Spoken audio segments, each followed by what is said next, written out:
Hey YouTube. I uploaded this video back in October 2016, and for nearly 3 years everything was fine. It received over 3.2 million views, and the reaction was pretty positive, so thank you. But unfortunately, YouTube, in their infinite wisdom, eventually decided that I hadn't added enough original commentary, and they demonetized the video. So that's why I've had to re-upload it, and that's why you have to listen to my dumb voice now. I apologize for that. Before we get started, please subscribe to my channel to show YouTube that there's an audience out there for this kind of content. The more subscribers I have, the more secure this channel will be the next time they try to demonetize the entire thing. Now, let's get to the first debate. The moderator was Lester Holt, and it took place on Monday, September 26th, 43 days before the election. At this time, Clinton had a very slight lead in the polls. According to 538, it was 46.6 to 44.3. So it was make or break for both candidates. Most of the TV pundits expected Clinton to walk all over Trump, as she was the more experienced politician. As far as the candidates go, Clinton is the more experienced debater, participating in 34 presidential debates. But I'll let you decide whether or not that was the case. I want to welcome you to the first presidential debate. Donald, it's good to be with you.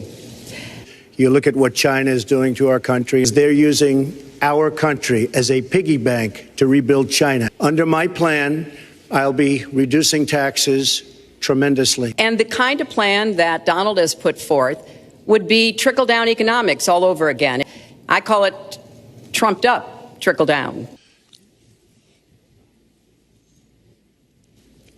My father was a small businessman. He worked really hard. He printed drapery fabrics on long tables where he pulled out those fabrics. That's the kind of economy I want us to see again. All of these countries all over the world, especially China, they're the best ever at it. Now, in all fairness to Secretary Clinton, yes, is that okay? Good. I want you to be very happy. Donald thinks that climate change is a hoax perpetrated by the Chinese. I think it's real. I did not. Science is real. I do not say that. And Hillary, I just ask you this. You've been doing this for 30 years. Why are you just thinking about these solutions right now? Excuse me. I will bring back jobs.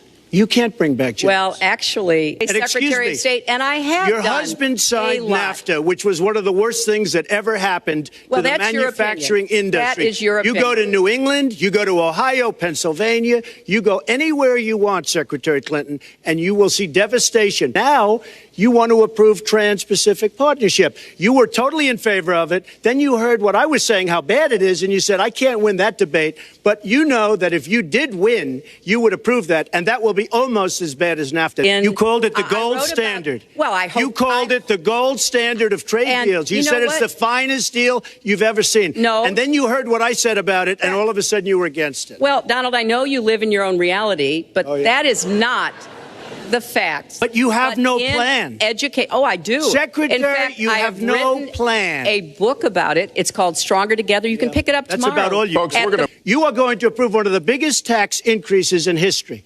My tax cut is the biggest since Ronald Reagan. I'm very proud of it. But I'm going to cut taxes big league, and you're going to raise taxes big league. End of story. If you want to see in real time what the facts are, please go and take a look. And take a look at mine also. Just go to her website. She tells you how to fight ISIS on her website. I don't think General Douglas MacArthur would like that too much. The next segment, we're continuing the subject of... Well, at least I have a plan to fight ISIS. No, you're telling the enemy everything you want to do. No, we're not. See, you're telling the enemy everything you want to do. No wonder you've been fighting. No wonder you've been fighting ISIS your entire adult life. The wealthy are going to create tremendous jobs. They're going to expand their companies. They're going to do a tremendous job. Secretary Clinton. I have a feeling that by the end of this evening, I'm going to be blamed for everything that's ever happened. Why not? Why not? Yeah, why not? Tax benefit for your family. And when you look at what you are proposing, how much for my family? It is, Lester, as I said, trumped up, trickle down. I will release my tax returns against my lawyer's wishes. When she releases her 33,000 emails that have been deleted, as soon as she releases them, I will release my tax returns. And they showed he didn't pay any federal income tax. So that makes if me he's smart. paid, I made a mistake using a private email. That's for sure. And that was more than a mistake. That was done purposely. Okay, that was not a mistake. That was done purposely. When you have your staff taking the Fifth Amendment, taking the Fifth, so they're not prosecuted. When you have the man that set up the illegal server taking the Fifth, I think it's disgraceful. And believe me, this country thinks it's disgraceful. It really thinks it's disgraceful also. As far as my tax returns, you don't learn that much from tax returns, that I can tell you. You learn a lot from financial disclosure. And you should go down and take a look at that. The other thing, I'm extremely underleveraged. The report that said 650, which, by the way, a lot of friends of mine that know my business said, boy, that's really not a lot of money. It's not a lot of money relative to what I had.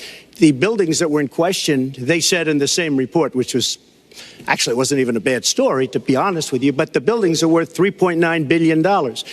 And the 650 isn't even on that. But it's not 650. It's much less than that. But I could give you a list of banks. I would, if that would help you, I would give you a list of banks. These are very fine institutions, very fine banks. I could do that very quickly. You come in from China, you see these incredible airports. And we don't have the money because it's been squandered on so many of your ideas. Let you and respond, maybe and we'll move to our because next. you haven't paid any federal income tax for a lot of years. And the other thing I think is important. It would be squandered too. Believe me. I have met a lot of the people who were stiffed by you and your businesses, Donald. Architects, glass installers, marble installers, drapery installers, like my dad was. You call yourself the king of debt. You talk about leverage. You even at one time suggested that you would try to negotiate down the national debt of the United States. On a follow-up, stop and frisk was ruled unconstitutional in New York because it largely singled out black and Hispanic young men. No, you're wrong. It went before a judge who was a very against police judge. And I just left Detroit, and I just left Philadelphia, and I just, you know, you've seen me. I've been all over the place. You decided to stay home, and that's okay. I think Donald just criticized me for preparing for this debate.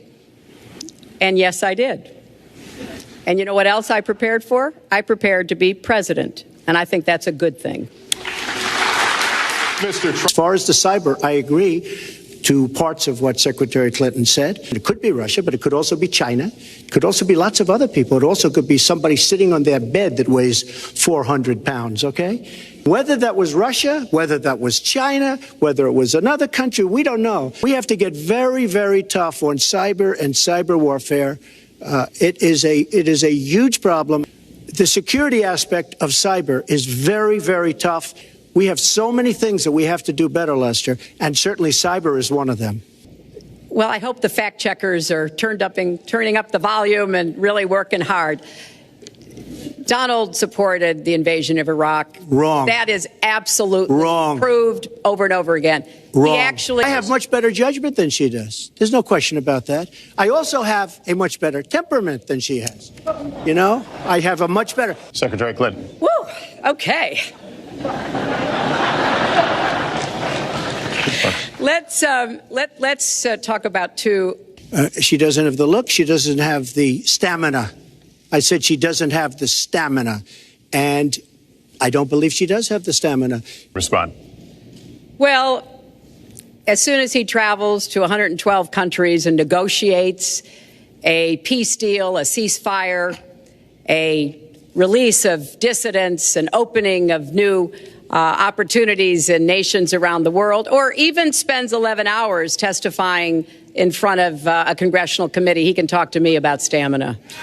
The world, let me tell you, Hillary has experience, but it's bad experience. We have made so many bad deals during the last, so she's got experience, that I agree, but it's bad experience. Somebody who's been very vicious to me, Rosie O'Donnell, I said very tough things to her, and I think everybody would agree that she deserves it, and nobody feels sorry for her. The second debate was held by CNN on Sunday, October 9th, in St. Louis, Missouri, exactly 30 days before the election. Anderson Cooper and Martha Raddatz were the moderators. It was set up more like a town hall, so Trump and Clinton could walk around and address questions from the audience directly. What's notable about this debate is that it happened 2 days after the Washington Post had published that infamous Access Hollywood tape. Trump was noticeably upset about it, but after Cooper brought it up early in the debate, the issue was never really raised again.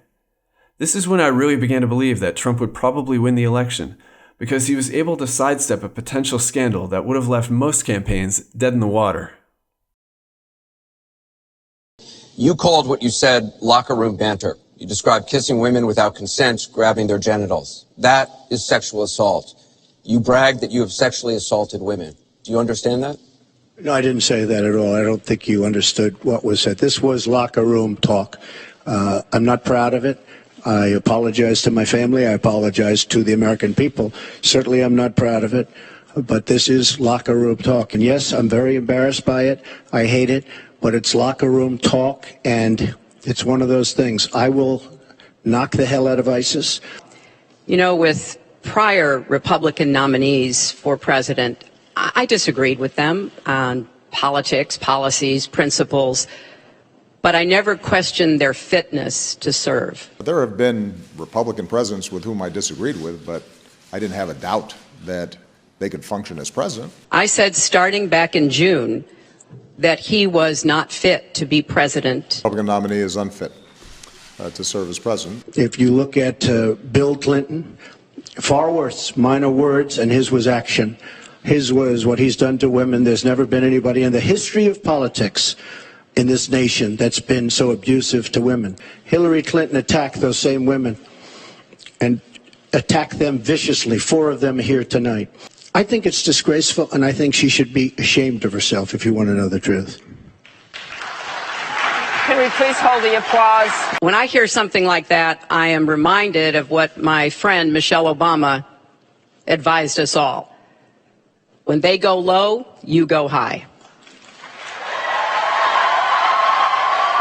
And look, if I win, I am going to instruct my Attorney General to get a special prosecutor to look into your situation, because there has never been so many lies, so much deception. There has never been anything like it. I'm going to let you talk about email. Because everything he just said is absolutely false, but I'm not surprised. Really? In the first debate, and the audience needs to calm down here. I told people that, you know, it is, it's just awfully good that someone with the temperament of Donald Trump is not in charge of the law in our country. Because you'd be in jail. Secretary Clinton.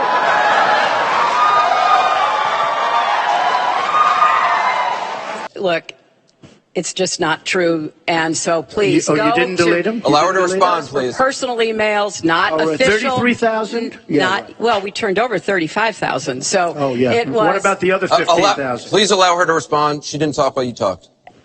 Yes, that's true. I didn't. Because I didn't in the first debate, and I'm going to try not to in this debate, because I'd like to get to the questions that the people have brought here tonight to talk to us about. And get off this question.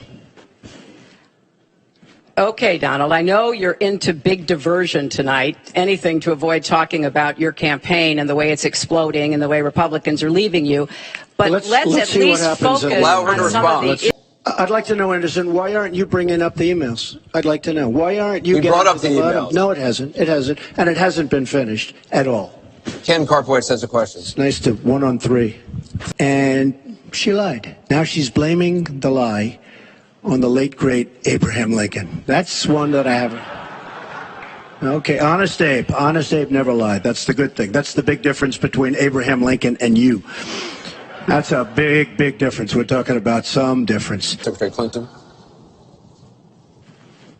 Well, here we go again. I've been in favor of getting rid of carried interest for years, starting when I was a senator from New York. But that's not the point here. Why didn't you do it? Why didn't you do it? Because I was a senator with a Republican president. Oh, really? I will be the president. You president. could have done it. If you were an effective, if you were an effective senator, you could have done it. If you were an effective senator, you could have done it. But you were not an effective. Please allow her to senator. respond. She didn't interrupt you. You know, under our Constitution, presidents have something called veto power. Look, he has now said repeatedly 30 years this and 30 years that. So let me talk about my 30 years in public service. I'm very glad to do so. One more question from Ken Bone about energy policy. Ken? What steps will your energy policy take to meet our energy needs, while at the same time remaining environmentally friendly and minimizing job loss for fossil power plant workers? Mr. Trump, 2 minutes. Absolutely. I think it's such a great question. The final debate took place in Paradise, Nevada on October 19th, with the election less than 3 weeks away. Chris Wallace was the moderator. Once again, the candidates were back at podiums for a more traditional style of debate. The Access Hollywood tape had apparently hurt Trump, as polls now had him down 48.6 to 42.1. Clinton, however, must have received some notes from her advisors to be more aggressive, as she came out much more forcefully against Trump than in the previous two debates. Trump didn't exactly take it lying down, though. And once the border is secured, at a later date, we'll make a determination as to the rest. But we have some bad hombres here, and we're going to get them out. We have 11 million undocumented people. They have 4 million American citizen children. He went to Mexico. He had a meeting with the Mexican president. Didn't even raise it. He choked. And then got into a Twitter war because the Mexican president said, we're not paying for that wall. Putin, from everything I see, has no respect for this person. Well, that's because he'd rather have a puppet as president of the United States. No puppet. And it's pretty clear. You're the puppet. It's pretty clear you won't admit that the puppet. Russians have engaged in cyber attacks against the United States of America, that you encouraged espionage against our people. These cyber attacks come from the highest levels of the Kremlin, and they are designed to influence our election. I find that deeply disturbing, and I think it's She time has no you idea take a whether it's stand, Russia, China, or anybody else. I am not quoting she has myself. No idea. I am quoting Hillary, you 17, have no idea. 17 do you doubt 17 our military country has and no civilian idea. agencies? Well, Yeah, he'd rather believe Vladimir Putin than the military and civilian intelligence professionals who are sworn to protect us. I find that just absolutely She doesn't like Putin because Putin has outsmarted her at every step of the way. Excuse me. This is a person who has been very cavalier, even casual, about the use of nuclear weapons. He's advocated more countries getting them. Let me translate that if I can, Chris, because you can't. The fact is, let me say, number one, when I saw the final agreement, there's only one of us on this stage who's actually shipped jobs to Mexico, because that's Donald. He's shipped jobs to 12 countries, including Mexico. But he mentioned China. And, you know, one of the biggest problems we have with China is the illegal dumping of steel and aluminum into our markets. I have fought against that as a senator. I've stood up against it as Secretary of State. Donald has bought Chinese steel and aluminum. In fact, the Trump hotel right here in Las Vegas was made with Chinese steel. So he goes around with crocodile tears about how terrible it is, but he has given jobs to Chinese steel workers, not American steel workers. Mr. Trump? In the 1980s, I was working to reform the schools in Arkansas. He was borrowing $14 million from his father to start his businesses. In the 1990s, I went to Beijing, and I said women's rights are human rights. He insulted a former Miss Universe, Alicia Machado, called her an eating machine. And on the day when I was in the Situation Room monitoring the raid that brought Osama bin Laden to justice, he was hosting the Celebrity Apprentice. We learned in the last debate he has not paid a penny in federal income tax. And we were talking about immigrants a few minutes ago, Chris. You know, half of all immigrants, undocumented immigrants in our country, actually pay federal income tax. So we have undocumented immigrants in America who are paying more federal income tax than a billionaire. I want to ask you here on the stage tonight, do you make the same commitment that you will absolutely, sir, that you will absolutely accept the result of this election? I will look at it at the time. I'm not looking at anything now. I'll look at it at the time. Are you saying you're not prepared now to commit to that principle? What I'm saying is that I will tell you at the time. I'll keep you in suspense. If she wins, I will absolutely support her. All right. Well, Google it. Google Donald Trump, Iraq, and you will see the dozens of sources which verify that he was for the invasion of Iraq. Wrong. And you can actually hear the audio of him saying that. That's how Donald thinks. You know, he always is looking for some Chris, we don't gain anything. He has all the Iran is taking over Iraq. Secretary Clinton. Iran is taking over Iraq. We don't gain Secretary which Clinton. he's been We would have spewing gained out if they did it by for surprise. quite Wait. some time. Secretary Clinton, it's an open discussion. He Secretary. says We would have gained now, if they did it by Secretary, surprise. please They let did not Mr. do Trump that. speak. he's unfit, Go ahead. and he proves it every time You he are the talks. one that's unfit. My Social Security payroll contribution will go up, as will Donald's, assuming he can't figure out how to get out of it. But what we want to do is to replenish the Social Such a nasty Security woman. Trust Fund.